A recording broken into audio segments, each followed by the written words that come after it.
పరమాత్మలోని అంశే ఆత్మ. నేను చెప్తాను, ఒక్క నిమిషం ఆగండి.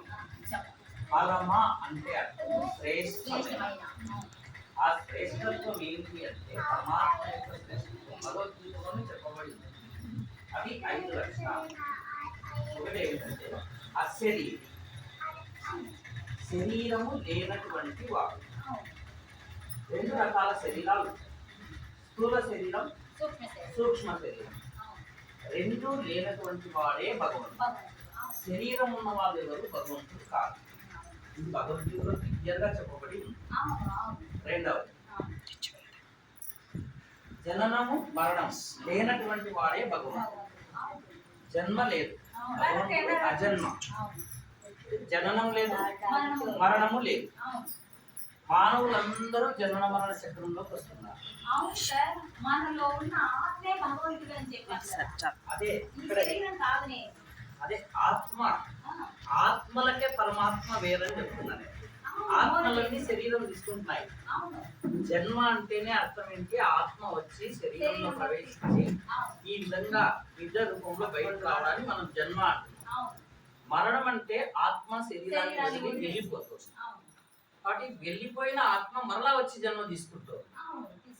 అయితే భగవంతుడు ఈ విధంగా జనన మరణ చక్రంలోకి రాదు. నన్ను 5 విషయాలను చెప్పనివ్వండి.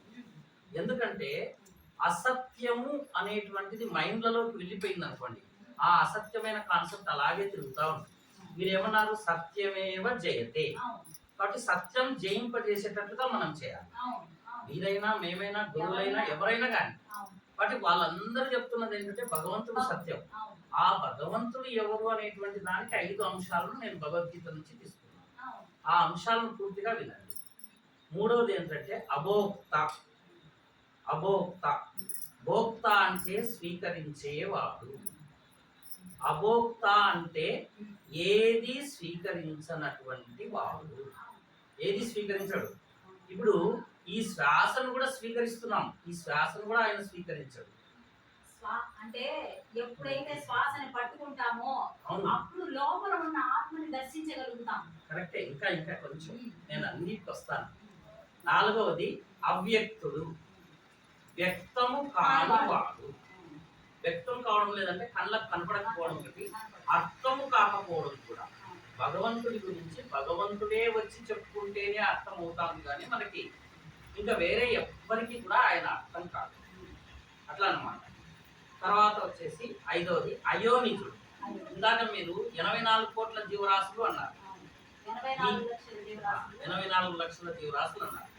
ఈ 84 లక్షల జీవరాశులలో ఏ జీవరాశి యొక్క యోనిలోనికి వెళ్ళని వాడే భగవంతుడు. ఇప్పుడు ఒకటి, ఈ జీవరాశుల పునరుత్పత్తి అనేది 2 రకాలుగా జరుగుతుంది. పక్షులలో గుడ్లు పెడతాయి, వదులుతాయి, అది యోని నుంచి వస్తుంది. తర్వాత జంతువులు, తర్వాత మనుషులు తల్లి గర్భం లోపల చిన్న కణం రూపంలో జైగోటి ఏర్పడి అది వృద్ధి చెంది పిండంగా మారి 6 నెలలప్పుడు అక్కడి నుంచి ఆత్మ వచ్చి ప్రవేశిస్తుంది. ఆ తర్వాత 9 నెలలు నిండిన తర్వాత అవయవ నిర్మాణం పూర్తయి దాని కాలక్రమేణా ఆ బిడ్డ యోని ద్వారానే బయటకు వస్తుంది. కాబట్టి ఈ విధంగా యోని ద్వారా సంభవించినటువంటి వారెవరు కూడా భగవంతుడు కాదు. బట్ ఇప్పుడు ఈ 5 లక్షణాలను బాగా అర్థం పట్టాలి.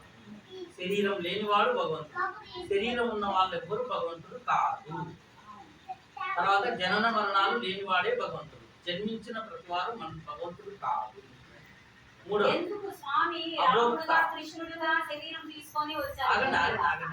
ఆగండి. ఇప్పుడు రాముడు గర్భం ద్వారా జన్మ తీసుకున్నాడు, కృష్ణుడు గర్భం ద్వారా జన్మ తీసుకున్నాడు, భగవంతుడు గర్భం ద్వారా జన్మ తీసుకున్నాడు.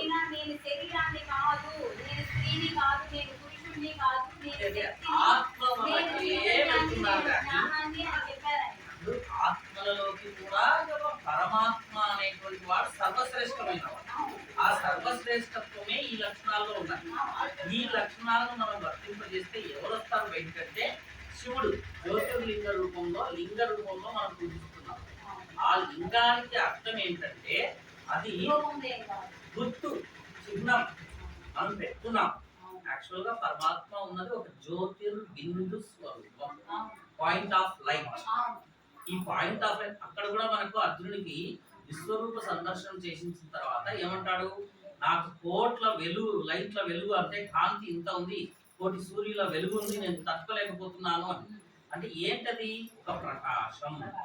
అంటే అదొక జ్యోతిర్బిందు ఆయన స్వరూపం. చెప్పేశారు, నేను స్త్రీని కాదు, పురుషుణ్ణి కాదు, శరీర అవయవాల్ని కాదు, నేను శక్తిని, నేను చైతన్యాన్ని, నేను జ్ఞానాన్ని అని చెప్పారు. అది ఆత్మకి, ఆత్మ ఒక జన్మలో ఆత్మ పురుషుడిగా లక్షణాలు. తీసుకుంటుంది, ఒక జన్మలో మళ్ళా స్త్రీగా తీసుకుంటుంది. పుట్టి అలాగనమాట చచ్చి ఆత్మ. సరే, ఇంకోటి చెప్తాను. ఇప్పుడు ఒక విషయం నాకు చెప్పండి. ఇప్పుడు ఏంటంటే మీరు ఏమన్నారంటే మనకు అనేక జన్మలు అవును, వేరే వేరే వేరే వేరే వేరే దానిలో పుట్టి లాస్ట్కి ఎప్పుడో ఒకసారి మానవ జన్మ వస్తుంది అంటున్నారు. ఇప్పుడు ఒక మాట చెప్పండి, మానవుడిగా పుట్టిన ప్రతి ఒక్కరు పాపాలు చేస్తున్నారా లేదా? చేస్తున్నారు, అందుకే చేసినప్పుడు అందరం కూడా వేరే జన్మల్లోకి వెళ్ళిపోతున్నారు. పెడతారు. అప్పుడు మానవ జన్మలు, మానవుల సంఖ్య తగ్గాల పెరగాల? అంటే ఎప్పుడు నిరంతరం భగవంతుడి నుంచి ఆత్మలు మళ్ళీ పుడతానే ఉంటాయి, జీవాత్మలు, అంశాత్మలు కొత్తగా వస్తా ఉంటాయి. అంశాత్మలు ఇప్పుడు మీరేమన్నారంటే ఎప్పుడు వర్షిస్తూనే ఉండండి, ఉంటాయి. ఉండండి, ఉండండి. ఆత్మ అవినాశి, అవును, వినాశనం కానటువంటిది. అవును, ఆత్మకు చావు లేదు. లేదు. ఆత్మకు చావు లేదంటే ఆత్మకు పుట్టుక కూడా లేదు. అవును, లేదు. అంటే ఆత్మలు అనేటువంటి కొన్ని ఫిక్స్డ్ నెంబరే. ఫిక్స్డ్ నెంబరే లేదు సార్. లేదు. ఇప్పుడు మీరు ఉద్భవించుట అంటే ఏంది? పుట్టడం. అవును, పుడితే మళ్ళీ చావు ఉండాలి. చావు లేదు. స్వామిలో నుంచి ఆ ఇప్పుడు అంశాత్మలు ఇప్పుడు వస్తూ ఆ స్వామి ఉంటాయి. దగ్గరికి వెళ్ళండి. ఎవరు స్వామి? స్వామిలో నుంచి మూల ఉద్భవిస్తారు. చైతన్యం. అది ఎవరు? ఆ మోక్ష చైతన్యం. నారాయణుడు. నారాయణుడు ఎవరు? ఆయన పరమాత్మ. అలా కాదు. నేను వితండవాదం చేయదలుచుకోలేదు. కాకపోతే ఏంటంటే సత్యము సత్యమేవ జయతే. ఆ సత్యం ఏమిటో కరెక్ట్ గా తెలుసుకోవాలి. అందరం తెలుసుకోవాలి. నేను తెలుసుకోవాలి, మీరు ఆత్మే తెలుసుకోవాలి, అందరం భగవంతుడు సార్. తెలుసుకోవాలి. కంటికి కనిపించే ప్రతి ఒక్కటి ఒక రోజు ఉంటాయి, ఒక రోజు వెళ్ళిపోతాయి. వీటన్నిటికీ ఆధారభూతమైన కనిపించని పరమాత్మ ఆత్మ రూపంలో మనందరిలో జ్యోతి స్వరూపంగా మీరు చెప్పినట్టు జ్యోతి స్వరూపంగా మనలో ఉండి ఈ చైతన్యాన్ని కలిగిస్తున్నారు. సరే, ఒక్క నిమిషం. భారతమ్మ గారు చెప్తున్నారు కాబట్టి నేను ఇంతటితో విరమిస్తాను. కానీ ఎందుకంటే ఒక క్లాస్ అయిపోయినాక ఒక క్లాస్ అన్నయ్య. లే, ఇప్పుడు ఇట్లా కాదు.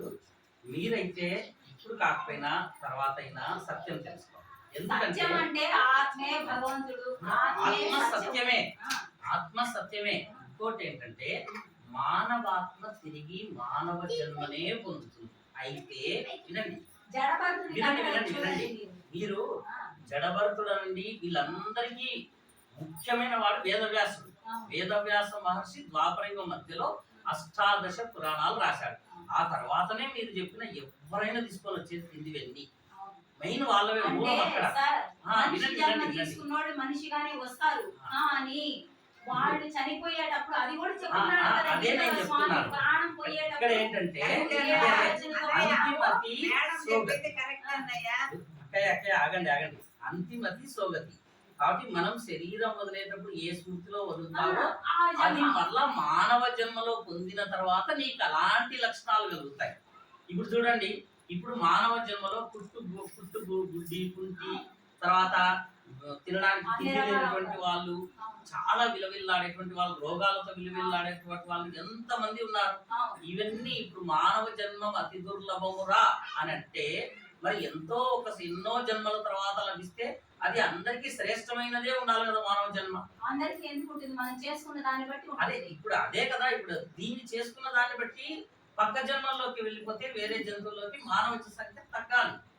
మానవుల సంఖ్య తగ్గడం లేదు. అది మన లెక్కలు వేరు, లేదు భగవంతుడి లేదు లెక్కలు వేరు. లేదు లేదు.